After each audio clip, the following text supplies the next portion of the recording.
جو کچھ فلسطین میں ہو رہا ہے، شام میں جو کچھ ہو رہا ہے، اور اب جو کچھ کشمیر میں ہو رہا ہے، امت لہو لہو ہے، اور 56-57 اسلامی ملکوں کے حکمران ہیں کہاں؟ کیا یہ چیخ بھی نہیں سکتے، آواز بھی نہیں اٹھا سکتے؟ گاجر مولی کی طرح اس امت کو کاٹا جا رہا ہے، انسانیت کا بہتا ہوا خون۔ کیا دنیا کے اندر امن کے ٹھیکیداروں کو نظر نہیں آتا؟ کشمیر کے اندر 1 لاکھ سے زائد لوگ شہید ہو گئے ان 17 سالوں میں، 90,000 بچے یتیم ہو گئے، 23,000 سے زائد خواتین بیوہ ہو گئی۔ وہ وادی جنت نگاہ انگاروں میں لپٹی ہے، ڈل جھیل کے پانی پر لاشیں تیر رہی ہیں۔ وہ چناروں کی سرزمین آج خون سے لالہ زار بنی ہوئی ہے۔ کیا پوری دنیا نابینا ہے؟ اس کی آنکھیں نہیں ہیں؟ کہاں ہے اقوام متحدہ؟ کہاں ہے امن کے ٹھیکیدار؟ کہاں انسانیت کے حقوق کی بات کرنے والے؟ کہاں انسانی تقدس کی کہانی کا نغمہ چھیڑنے والے؟ جو بلیوں اور کتوں کے حقوق پر تنظیمیں بنائے ان کے حقوق کی بات کرتے ہیں، آج انسانیت کا یہ لٹتا ہوا قافلہ انہیں کیوں دکھائی نہیں دیتا؟ وہ کیوں نابینا ہو گئے؟ ہم سے غلطی ہوئی کہ ہم ٹکڑوں میں بٹ گئے، ہم گروہوں میں بٹ گئے، اور اس کا نتیجہ کیا ہے؟ آج پوری امت زخم زخم ہے، پوری امت لہو لہو ہے۔ کہا تمہاری ہوا اکھڑ جائے گی اگر تم نے اللہ کی رسی کو چھوڑ دیا، تم نے رسول کے دامن کو ترک کر دیا، تم گروہی تقسیمات پہ یقین رکھنے لگے، تم نے 1.5 اینٹ کی مسجد کھڑی کر لی، تم تقسیم در تقسیم کے عمل سے گزرتے رہے، تم امت سے فرقوں سے جماعتیں، جماعتوں سے لابیاں، اور لڑکتے لڑکتے تم ٹکڑے ٹکڑے ہو گئے، تم کرچی کرچی ہو گئے۔ وَكَذَلِكَ جَعَلْنَاكُمْ أُمَّةً، ہم نے تو امت بنایا تھا تمہیں، تم نے اپنے آپ کو بانٹ لیا، تم ایک دوسرے کا گریبان نوچنے لگے، تم ایک دوسرے کے جبے پھاڑنے لگے، تم ایک دوسرے کے لیے نفرتوں کے بیج بونے لگے، تمہاری زبانیں انگارے اگلنے لگی، تم ممبر و محراب کے تقدس کو پامال کرنے لگے، تم خواہشات کے غلام بن گئے، تم آرزوؤں کے نوکر بن گئے، تم اپنے نفس کی غلامی میں آ گئے۔ تم تو غلام تھے آمنہ کے لال کے، تم نے کب سے نفس کی غلامی اختیار کر لی، تم کب سے خواہش کے نوکر بن گئے، تم کب سے نفس کے بندے بن گئے۔ تم نے امت بننا ہے، تم نے رسول اللہ کا غلام بننا ہے۔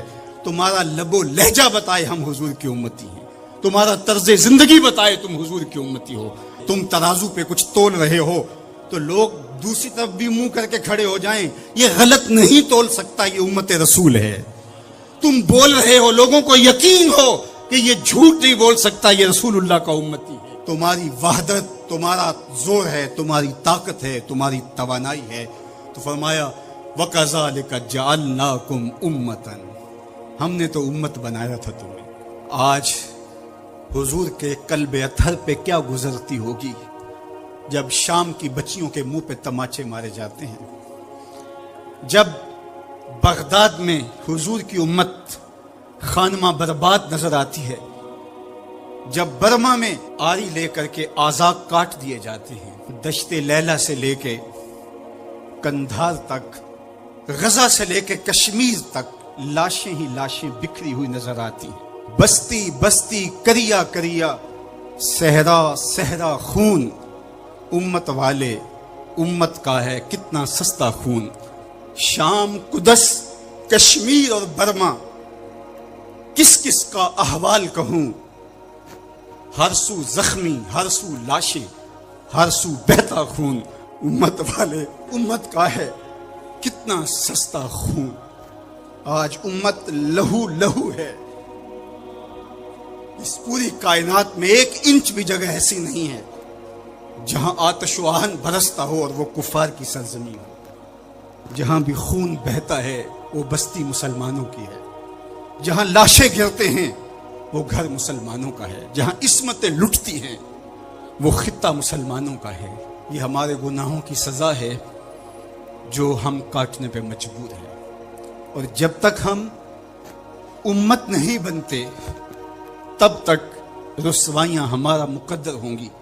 قوت عشق سے جب دہر میں اجالا نہیں ہوتا تو پستیوں کو بلندیوں سے بدلنے کا کرینہ آپ نہیں سیکھ سکتے. نام محمد کو تھام کر کے امت کی وحدت کے تصور کو اجاگر کر کے حضور کا پاکیزہ وجود جو امت کی وحدت کا ضامن ہے اس سے بے لوث محبت کا رشتہ اور الفت کا ربط جب تک مضبوط نہیں ہوتا تب تک ہم ان مشکلات سے کبھی بھی نہیں نکل سکتے. ہزار فلسفے تراش لیں, ہزار منطقیں بگھار لیں, لیکن کوئی نتیجہ نہیں ہوگا.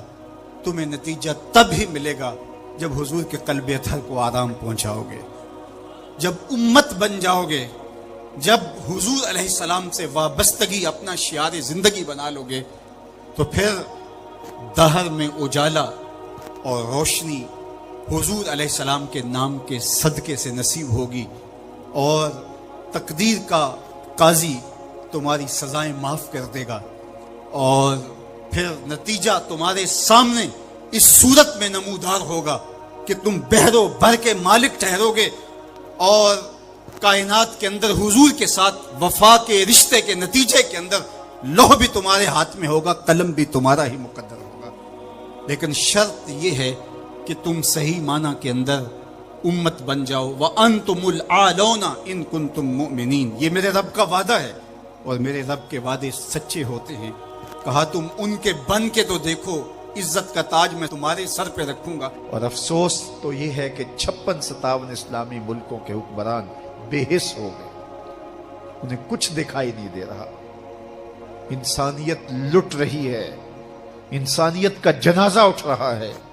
ثناخان تقدیس مغرب اب کہاں ہیں؟ انسانی حقوق کی بات کرنے والے اب کہاں ہیں؟ یہ خون کبھی بھی رائے گا نہیں جائے گا. خون جب بہتا ہے تو جم جاتا ہے اور پھر اپنے اثرات چھوڑتا ہے. تو اسی خون شہیداں سے چراغاں ہوگا اور اسی سے اس امت میں بہار آئے گی. اللہ اس امت کو اتحاد دے, اس کو اتفاق و یگانگت کا نور دے. جب یہ امت متحد ہو جائے گی تو پھر کوئی میلی آنکھ سے بھی نہیں دیکھ سکے گا. لیکن ہمارے افتراق نے, ہمارے انشقاق نے, ہماری باہمی لڑائیاں نے, ہماری جغرافیائی تقسیم نے, ہماری فرقہ وارانہ لڑائیوں نے دشمن کو دلیر کر دیا ہوا ہے. آج حکمران صرف اپنے سطحی مفاد کے لیے, صرف سطحی مفاد کے لیے امت کا بہتا ہوا خون گوارا کر رہے ہیں. کتنا نازک دور تھا اس امت پر, اور ہم کیا کر رہے ہیں اور کیا کرنے جا رہے ہیں.